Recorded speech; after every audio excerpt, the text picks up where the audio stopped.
एक थ्योरम पढ़ी हुई है जिसको हम बोलते हैं work energy theorem. Work energy theorem के अकॉर्डिंग क्या है कि वर्क एनर्जी थ्योरम में हमको ये मालूम पड़ता है कि किसी भी सिस्टम में जो वर्क होता है that is always equal to the change in energy of system. तो work done in rotating the dipole की अगर हम बात करें तो सेम कॉन्सेप्ट अप्लाई होगा। तो ये क्या होगा, वर्क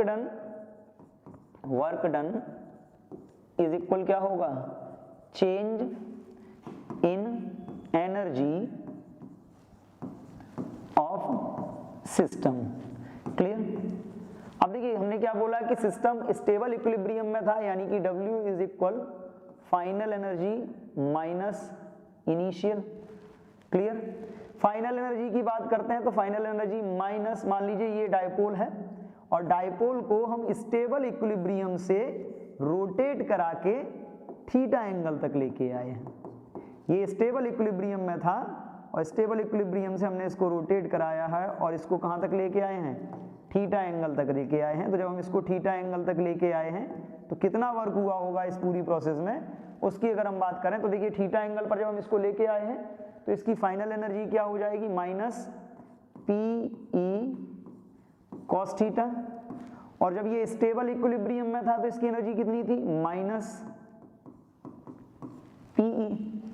अगर हम इसकी बात करें तो W इज इक्वल PE, अगर हम कॉमन ले लें तो माइनस इंटू माइनस प्लस हो जाएगा, ये आपका क्या रहेगा, माइनस कॉस थीटा प्लस 1, या फिर हम इसको लिख सकते हैं W is equal minus PE, sorry minus PE नहीं होगा अब क्योंकि हमने PE कॉमन लिया हुआ है। अगर हम इसको कॉमन ले लें तो क्या आता है, W is equal PE 1 minus cos theta. It is the amount of work that is required to rotate the dipole from their equilibrium position to an angle. अगर हम किसी डायपोल को उसकी इक्विलिब्रियम में आने के बाद रोटेट कराते हैं और रोटेट करा के हम किसी एंगल तक ले जाते हैं तो उस कंडीशन में जो वर्क डन होगा वो हम इस फॉर्मूले से फाइंड कर सकते हैं। W is equal P into E in bracket 1 minus cos theta. Clear. तो ये था work done in rotating the dipole. और डायपोल टॉपिक में हमारे केवल इतने ही बचा हुआ था कि डायपोल से हमने कल dipole field, dipole movement in axial line, equatorial line हमने दोनों फाइंड किए। आज हमने डायपोल पर वर्क करने वाला टॉर्क, डायपोल की पोटेंशियल एनर्जी, उसकी इक्विलिब्रियम कंडीशंस और डायपोल को रोटेट कराने में जो वर्क होता है, हमने सारा कुछ बात फाइंड कर लिया है। डायपोल में इतना ही है। इसके बाद इस चैप्टर में जो टॉपिक आता है वो टॉपिक है हमारा electric flux, that is electric flux. Clear. देखिए ये टॉपिक काफी इंपॉर्टेंट रहने वाला है क्योंकि इसी से गॉस लॉ भी हम पढ़ेंगे। इलेक्ट्रिक फ्लक्स एक्चुअली होता क्या है, हमने इलेक्ट्रिक फील्ड के बारे में बात की। इलेक्ट्रिक फील्ड मतलब एक ऐसा स्पेस जहां पर कोई भी चार्ज फोर्स को एक्सपीरियंस कर सकता है या जहां तक किसी भी चार्ज का फोर्स वर्क करता है, that space is called electric field. Clear. तो इलेक्ट्रिक फील्ड को रिप्रेजेंट करने का हमने एक मेथड भी देखा था और जो मेथड था वो कौन सा था, रिप्रेजेंट करने के लिए हमने इलेक्ट्रिक फ्लक्स मेथड यूज किया था और electric field line method. Electric field lines क्या हुआ करती थी कि मान लीजिए ये इलेक्ट्रिक फील्ड है, यूनिफॉर्म इलेक्ट्रिक फील्ड है, हमने इलेक्ट्रिक फील्ड को कुछ इस टाइप से रिप्रेजेंट किया। मान लो इस इलेक्ट्रिक फील्ड में हम क्या करते हैं, हम एक सरफेस रख देते हैं इस टाइप से, ये सरफेस रख दी, होगा क्या, ये इलेक्ट्रिक फील्ड लाइंस इस सरफेस से पास होंगी। क्लियर। पास होंगी। कुछ इलेक्ट्रिक फील्ड लाइंस इसके नीचे से भी निकल जाएंगी। जब ये इलेक्ट्रिक फील्ड लाइन इससे पास होंगी तो होगा क्या, इलेक्ट्रिक फ्लक्स जो हमारा है, electric flux is the number of field lines passing normally through any surface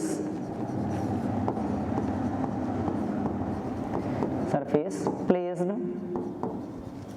in uniform electric field. Simply किसी भी इलेक्ट्रिक फील्ड में रखी सरफेस से नॉर्मली पास होने वाली फील्ड लाइंस का जो नंबर होता है that is called electric flux. Normally हमने बात क्यों किया वो भी समझ लीजिए, इसके पीछे भी रीजन है क्योंकि मान लीजिए सरफेस ऐसी थी, अगर इसी सरफेस को हम इंक्लाइन कर देते तो number of field lines change हो जाता है। कैसे चेंज हो जाता है उसके लिए एक तरीका समझिए कि मान लीजिए ये फील्ड लाइंस हमने शो की हुई हैं, इस तरीके से फील्ड लाइंस हमने शो की हैं। अगर इस सरफेस को, एक सरफेस है हमारे पास ये, हम इस सरफेस को ऐसा रखते हैं तो देखिए अभी कितना 1 2 3 4 5 फील्ड लाइंस इससे पास हो रही हैं। इसके बाद अगर हम इसी सरफेस को थोड़ा सा इंक्लाइन कर दें तो 1 2 3 4 और इंक्लाइन करते हैं तो 2, और मान लीजिए ऐसा कर देते हैं तो ये भी हो सकता है कि फील्ड लाइंस 0 हो जाएं। तो maximum number of field lines जो हमको मिलता है वो किस कंडीशन में मिलता है, जब ये सरफेस इसके परपेंडिकुलर यानी कि फील्ड के नॉर्मल थी। इसीलिए हम नंबर ऑफ फील्ड लाइंस की जो बात करते हैं वो हम नॉर्मली काउंट करते हैं, और नॉर्मल कंडीशन में जितनी फील्ड लाइंस पास होती हैं that is called the electric flux. ये तो देखिए थियोरेटिकली हमने डिफाइन कर लिया कि इलेक्ट्रिक फ्लक्स क्या है, number of field lines passing normally through any surface in electric field. लेकिन एक लॉजिकली हम बात करें तो देखिए नंबर ऑफ फील्ड लाइंस, ये जो फ्लक्स है, फ्लक्स को हम रिप्रेजेंट करते हैं फाई से। तो अगर हम फ्लक्स की बात करें, नंबर ऑफ फील्ड लाइंस की बात करें, किन किन फैक्टर्स पर डिपेंड कर सकती हैं? सिंपली पहला तो फैक्टर क्या आता है, इलेक्ट्रिक फील्ड, क्योंकि हमको मालूम है कि इलेक्ट्रिक फील्ड जितना स्ट्रांग होगा, इलेक्ट्रिक फील्ड जितना स्ट्रांग होगा, नंबर ऑफ फील्ड लाइंस उतनी पास पास होंगी, तो एक छोटे से एरिया में ही क्या होगा, ज्यादा से ज्यादा नंबर ऑफ फील्ड लाइन पास हो सकता है। तो पहला तो ये इलेक्ट्रिक फील्ड पर डिपेंड करता है। दूसरा हमको ये भी मालूम है, मान लीजिए फील्ड यही है, हम सरफेस का एरिया इंक्रीज कर दें, जब सरफेस का हम एरिया इंक्रीज कर देते हैं तो एरिया इंक्रीज करने पे क्या होता है, एरिया जब हम इंक्रीज कर देंगे तो नंबर ऑफ फील्ड लाइंस उससे पास होने वाला चेंज हो जाएगा, इंक्रीज हो जाएगा, यानी कि ये एरिया पर भी डिपेंड करता है। थर्ड हमने ये भी बात की कि जब हम इसको सरफेस को इंक्लाइन करके रख देंगे इस टाइप से कि मान लीजिए ये इलेक्ट्रिक फील्ड है और कोई सरफेस इससे इस टाइप से इसमें रखी हुई है थीटा एंगल पर, तो इससे भी फ्लक्स चेंज हो जाएगा। जब इससे भी फ्लक्स चेंज होगा तो इसके लिए हम क्या करते हैं, इसके लिए हम क्या करते हैं, तो यानी कि ये जो आपका फ्लक्स है ये एंगल पर भी डिपेंड करता है, और जब ये एंगल पर भी डिपेंड करता है तो यहाँ पर देखिए, यहाँ से सिंपली हमको एक लॉजिक मिल जाता है कि जब हम इसको डिफाइन करते हैं मैथमेटिकली कि फ्लक्स क्या होता है।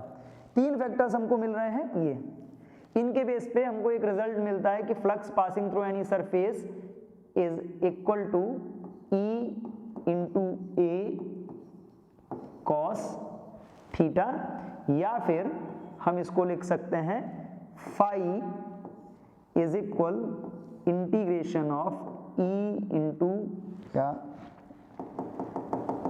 या इसको हम लिख सकते हैं d phi E is equal E vector dot d a vector.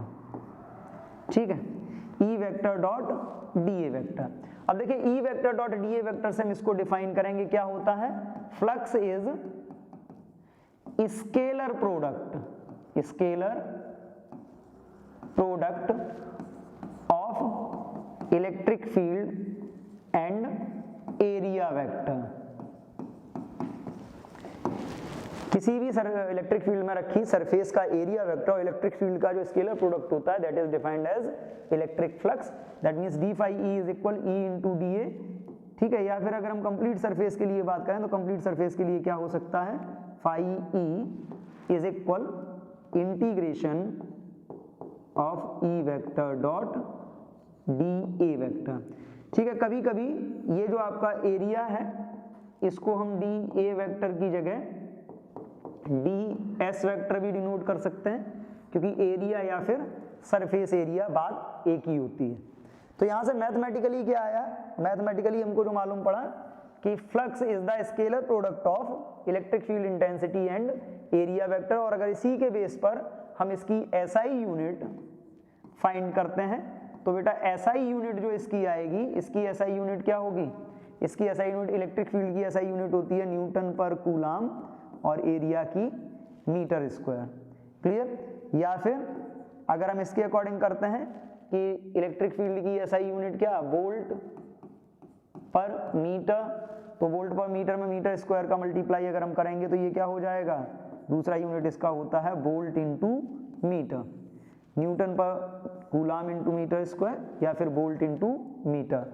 और इसके अगर हम डायमेंशन की बात करें तो बेटा देखो इसका जो डायमेंशन होगा, डायमेंशन क्या होगा, अब देखिए डायमेंशन को सॉल्व करने के लिए फोर्स की डायमेंशन न्यूटन की m l 2t minus 2 into L2, ये मीटर स्क्वायर का हो गया, अपॉन c कूलम का 80।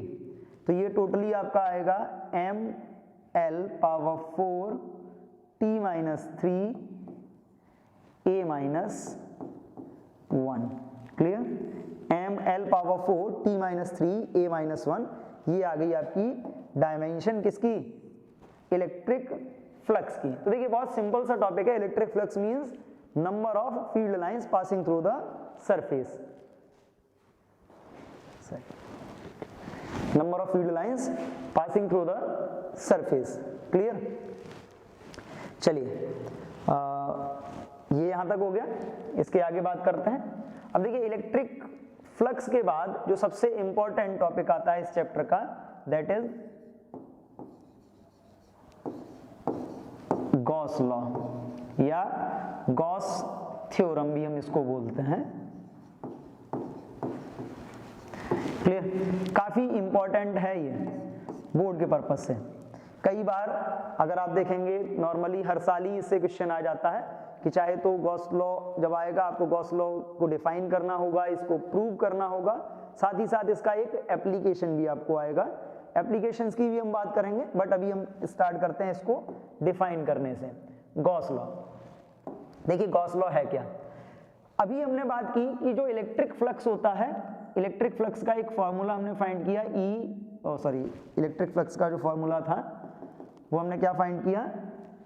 Phi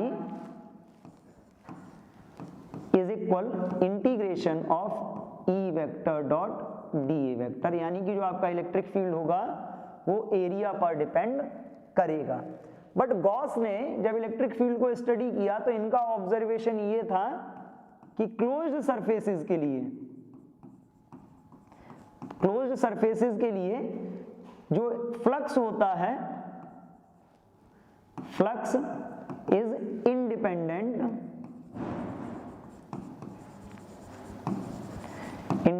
from geometry.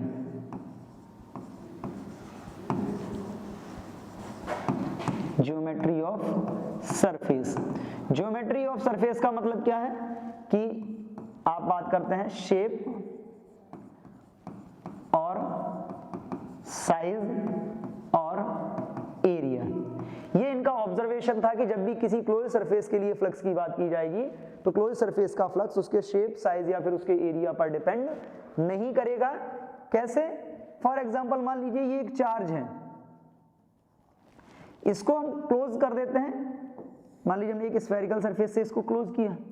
अगर हम इसके फ्लक्स की बात करें तो फ्लक्स होता क्या है? Number of field lines. अगर ये पॉजिटिव चार्ज है तो क्या होगा? नॉर्मली इससे फील्ड लाइंस इस तरीके से बाहर की तरफ निकलेंगी, बाहर की तरफ फील्ड लाइंस जा रही होंगी, और मान लीजिए ये फील्ड लाइंस बाहर की तरफ जा रही हैं। अगर हम इसी चार्ज को मान लीजिए कि स्फेरिकल सरफेस से ना क्लोज करके हम इस टाइप से क्यूबिकल सरफेस से क्लोज कर देते हैं तो भी देखिए नंबर ऑफ फील्ड लाइन वही है। हम मान लीजिए इसको इस टाइप से कॉनिकल सरफेस से क्लोज कर देते हैं, कॉनिकल सरफेस से इस टाइप से कवर कर देते तो भी देखिए नंबर ऑफ फील्ड लाइन वही है। या मान लीजिए हम इसको किसी इर्रेगुलर सरफेस से इस टाइप से कवर कर देते तो भी देखिए नंबर ऑफ फील्ड लाइन, किसी भी सरफेस से अगर आप बात करते हैं तो नंबर ऑफ फील्ड लाइन वही रहता है। यही गॉस का बेसिक कॉन्सेप्ट था कि क्लोज सरफेसेस से जब हम बात करेंगे तो क्लोज सरफेसेस से पास होने वाला फ्लक्स उसकी ज्योमेट्री पर डिपेंड नहीं करेगा, उसके शेप और साइज पर डिपेंड नहीं करेगा। वो डिपेंड करेगा केवल और केवल किस पर? अमाउंट ऑफ चार्ज जो सरफेस से इनक्लोज्ड है। क्लियर? अब अमाउंट ऑफ चार्ज की हम बात कर रहे हैं कि जो सरफेस से इनक्लोज्ड है केवल उस पर डिपेंड करेगा। तो गॉस का लॉ एक्चुअली था क्या? अकॉर्डिंग टू गॉस लॉ अगर हम बात करें, for closed surfaces flux passing through any closed surface, for closed surfaces flux is 1 upon epsilon naught times to the charge bounded by surface। Clear? जो flux होता है किसी भी क्लोज सरफेस का वो 1 अपॉन एप्सिलॉन नॉट टाइम्स होता है किसका? चार्ज का, जो चार्ज उस सरफेस ने बाउंड करके रखा हुआ है। यानी कि अगर मान लीजिए ये कोई भी क्लोज सरफेस है जिस सरफेस के अंदर अगर प्लस क्यू चार्ज है और ये सरफेस बाउंडेड है, चाहे वो क्लोज सरफेस हो, कोई सा भी हो, स्फेरिकल हो सकता है, क्यूबिकल हो सकता है, सिलेंड्रिकल हो सकता है, कॉनिकल हो सकता है, या कोई भी इरेगुलर शेप। तो सिंपली जो इनका मानना था कि flux passing through any closed surface is equal 1/ε0 times to the charge bounded by it. Clear. और अगर हम डेफिनेशन की बात करें तो हमको ये भी मालूम है कि फाई क्या होता है, phi is integration of e vector dot d a vector. तो अगर हम इसको अप्लाई कर लें तो अप्लाई करने पर हमको क्या मिल जाता है कि integration of e vector dot d a vector, और ये भी किसके लिए, क्लोज सरफेसेस के लिए हम बात कर रहे हैं। ये किस के इक्वल होगा 1/ε0 टाइम्स इनटू क्यू, या सिंपली हम कह सकते हैं it is equal to Q/ε0। Clear. तो सिंपल सा एक आउटकम कि गॉस के अकॉर्डिंग क्लोज सरफेस से पास होने वाला फ्लक्स उसकी ज्योमेट्री पर डिपेंड नहीं करता, वो डिपेंड करता है केवल और केवल चार्ज पर जो उस सरफेस के अंदर रखा गया हो। क्लियर। जब हम उस पर डिपेंड नहीं करता तो यहां से हमारा फॉर्मूला आया phi E is equal 1/ε0 into Q for closed surface. ठीक है। और अगर हम फाई की वैल्यू उसके फॉर्मूले से अप्लाई कर लें तो क्या होगा, यहां से हम इसको एक तरीके से और डिफाइन कर सकते हैं। क्या डिफाइन कर सकते हैं, क्लोज्ड इंटीग्रेशन, या फिर एक तरीके से हम इसको और डिफाइन कर सकते हैं क्या, surface integration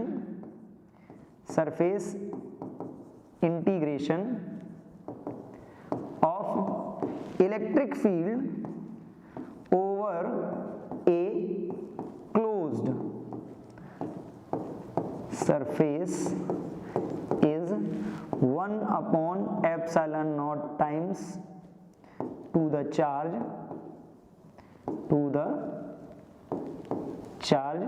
bounded by it। यानी किसी भी क्लोज सरफेस का जो सरफेस इंटीग्रेशन होता है, surface integration of electric field for a close surface is 1/ε0 times to the charge bounded by it. इसी के अलावा एक बात और समझ लीजिए कि जब हम फ्लक्स की बात करते हैं तो पॉजिटिव चार्ज का जो फ्लक्स होगा वो कैसा रहेगा, आउटवर्ड रहेगा, और नेगेटिव चार्ज का जो फ्लक्स होगा, नेगेटिव चार्ज का फ्लक्स हमेशा इनवर्ड होता है। क्लियर। पॉजिटिव चार्ज का फ्लक्स हमेशा आउटवर्ड और नेगेटिव चार्ज का जो फ्लक्स होता है दैट इज ऑलवेज इनवर्ड। आगे करते हैं, मूव करते हैं और बात करते हैं क्या, गॉस लॉ। अब देखिए गॉस लॉ को अगर हम प्रूव करें, प्रूफ क्या है, हम कैसे प्रूफ कर सकते हैं, तो गॉस लॉ को प्रूव करने के लिए देखिए, suppose we consider a test charge या a charge plus Q, charge Q that is placed at point O and consider a closed surface around it. हमने एक चार्ज लिया Q जो पॉइंट O पर रखा था और इसके सराउंडिंग में एक क्लोज्ड सरफेस कंसीडर की। अब इस क्लोज्ड सरफेस के लिए देखिए, अगर इस क्लोज्ड सरफेस की अगर हम बात करें तो देखिए क्लोज्ड सरफेस हमने कंसीडर की है, और गॉस लॉ को अप्लाई करने के लिए जो क्लोज्ड सरफेस हम कंसीडर करते हैं that closed surface is called Gaussian surface.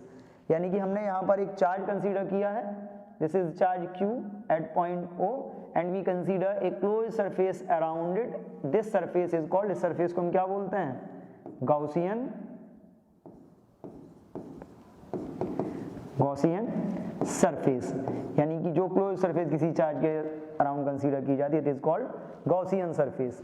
इस गॉसियन सरफेस के लिए let we consider an small element over this surface. हम इस सरफेस पर एक छोटा सा एलिमेंट कंसीडर करते हैं, सरफेस पर एक छोटा सा एलिमेंट ये हमने इसका ले लिया, और इसका जो एरिया है वो एरिया हम कंसीडर करते हैं dA।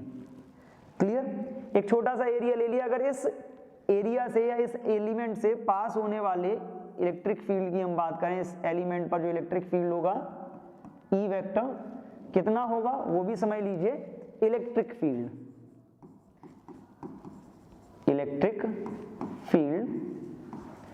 Over element dA due to charge.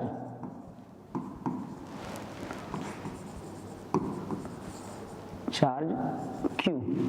मान लीजिए ये जो आपका सरफेस था, इस सरफेस की रेडियस कितनी है r रेडियस का ये हमने सरफेस लिया हुआ है। तो अगर हम इस पर इलेक्ट्रिक फील्ड की बात करते हैं तो इलेक्ट्रिक फील्ड कितना होगा, ऑलरेडी हमको मालूम है E वेक्टर इज इक्वल क्या होता है 1/4 pi epsilon not into Q by R square. Clear. अगर हम यहीं से फाइंड करें फ्लक्स पासिंग